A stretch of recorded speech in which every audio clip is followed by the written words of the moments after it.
बांग्लादेश के पूर्व पीएम शेख हसीना ने यूनाइटेड किंगडम अवामी लीग की वर्चुअल बैठक में आरोप लगाया कि मोहम्मद यूनुस की अंतरिम सरकार ने बांग्लादेश को पूरी तरह बर्बाद कर दिया और बांग्लादेश एक आतंकी राष्ट्र में बदल चुका है।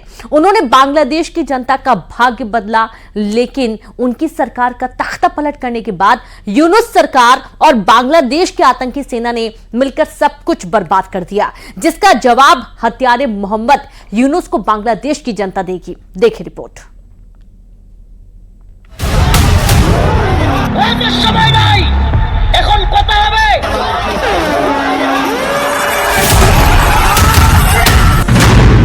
शेख हसीना के लिए बांग्लादेश आतंकी।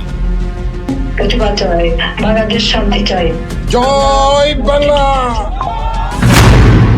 मोहम्मद यूनुस पर शेख हसीना का बड़ा हमला। যত হত্যাকাণ্ড এবং বাংলাদেশটাকে যে ধ্বংস করা হচ্ছে ইউনুসেরই ক্যাডার তারাই বলেছে। बांग्लादेश में हिंदुओं पर नहीं थम रहे अत्याचार।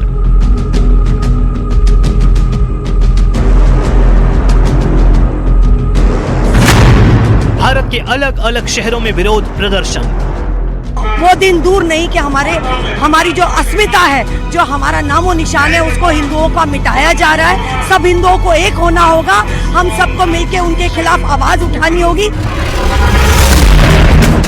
बांग्लादेश की पूर्व प्रधानमंत्री शेख हसीना ने मोहम्मद यूनुस सरकार पर बड़ा हमला बोला है।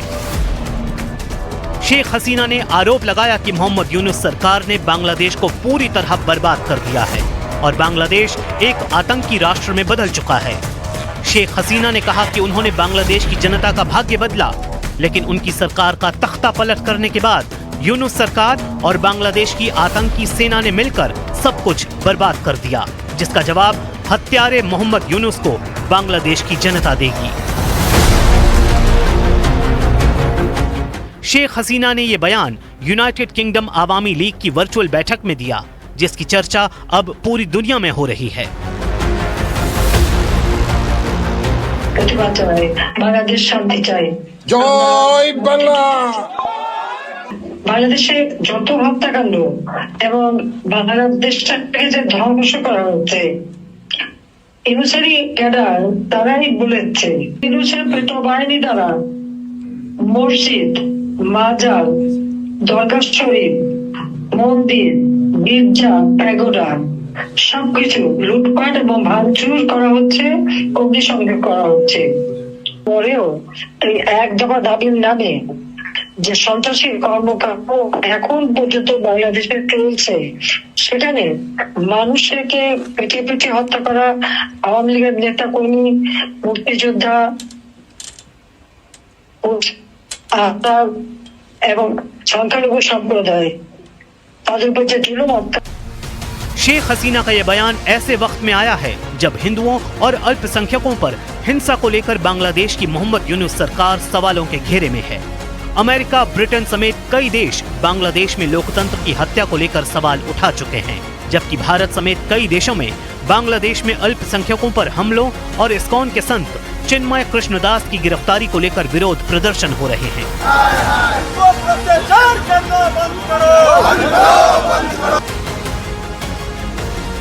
आज ही भारत के विदेश सचिव विक्रम मिस्री बांग्लादेश के दौरे पर पहुंचे, जहां उन्होंने बांग्लादेश के विदेश सचिव मोहम्मद जसीमुद्दीन के साथ बातचीत की। बांग्लादेश में शेख हसीना सरकार के तख्ता पलट के बाद ये भारत की ओर से पहला उच्च स्तरीय दौरा है।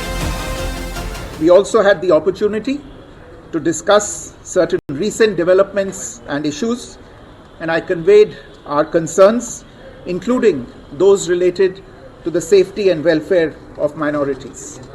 We also discussed some regrettable incidents of attacks on cultural, religious and diplomatic properties.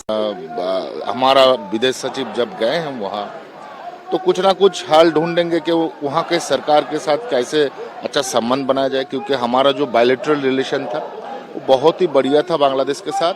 वो किसी तरीके से अगर खराब ना हो, इसका प्रयास तो चलेगा और इस घटना के ऊपर जांच कराना चाहिए और प्रोटेक्शन देना चाहिए हिंदू लोगों को, और इसके साथ साथ जो दूसरे जो कम्युनिटी के लोग हैं वो लोगों का जो क्रेजीनेस है इसको बंद करना चाहिए।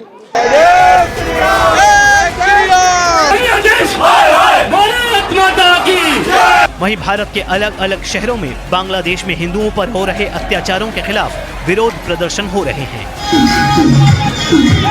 हापुड़ में हिंदू समाज के लोगों ने बांग्लादेश के विरोध में रैली निकाली, तो बदायूं और गाजियाबाद में भी लोगों ने बांग्लादेश में हिंदुओं पर हो रहे हमलों के खिलाफ आवाज उठाई।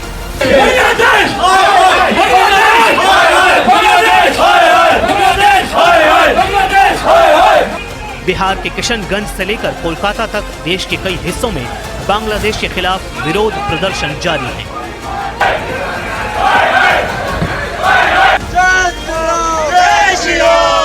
इस बीच केंद्रीय मंत्री गिरिराज सिंह ने राहुल गांधी पर बड़ा हमला बोला है। उन्होंने कहा, राहुल गांधी को ये बात समझनी चाहिए कि ये बांग्लादेश का आंतरिक मामला नहीं, क्योंकि जो डीएनए भारत के हिंदुओं का है वही डीएनए बांग्लादेश के हिंदुओं का है। तो वहीं कांग्रेस के पूर्व नेता प्रमोद कृष्णम ने कहा कि राहुल गांधी को संभल जाने के बजाय बांग्लादेश जाना चाहिए। राहुल गांधी से पूछिए, वो आंतरिक मामला नहीं है।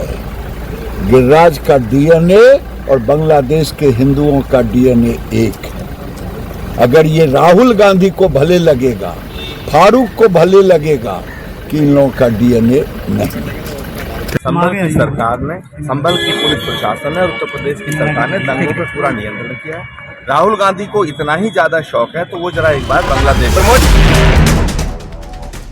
उधर आज पश्चिम बंगाल की मुख्यमंत्री ममता बनर्जी ने बांग्लादेश नेशनलिस्ट पार्टी के नेता रुहुल कबीर रिजवी के उस बयान का भी जवाब दिया, जिसमें उन्होंने कहा था कि अगर भारत चटगांव मांगेगा तो हम बंगाल, बिहार और उड़ीसा सब वापस ले लेंगे। इससे पहले भी ममता बनर्जी ने बांग्लादेश में हिंदुओं पर हो रहे अत्याचारों को लेकर चिंता जताई थी। उन्होंने कहा था कि बांग्लादेश के मुद्दे पर केंद्र सरकार जो भी फैसला लेगी, पश्चिम बंगाल सरकार उसका समर्थन करेगी। उन्होंने ये भी कहा कि अगर बांग्लादेश में इसी तरह हिंसा होती रही तो हम अपने लोगों को वापस लाने के लिए राजी हैं। हम आधी रोटी खाकर रहेंगे, लेकिन उन्हें खाने पीने की कोई कमी नहीं होने देंगे। কিন্তু এত বড় হিম্মত আপনাদের কেন কারো নেই যে বাংলা, বিহার, উড়িষ্যা সব নিয়ে নেবেন আর আমরা বসে বসে ললিপপ খাবো? এটা ভাববার কোনো কারণ নেই। আমরা যথেষ্ট সচেতন নাগরিক এবং আমরা যথেষ্ট সক্রিয়, কিন্তু আমরা ধৈর্যের পরীক্ষা দিই। তার কারণ এটা আমরা রবীন্দ্রনাথ ঠাকুরের কাছে শিখেছি যে আগুনের পরশমণি ছোঁয়াও প্রাণী, এই জীবন পূর্ণ করো, এই জীবন পূর্ণ করো, এই জীবন পূর্ণ করো। তাই আমি মনে করি ভারতবর্ষের অখণ্ড আমাদের সকলের অখণ্ড এবং সবাই আমরা সবাইকে রক্ষা করব, এটাই আপনাদের সকলকে আমি আবেদন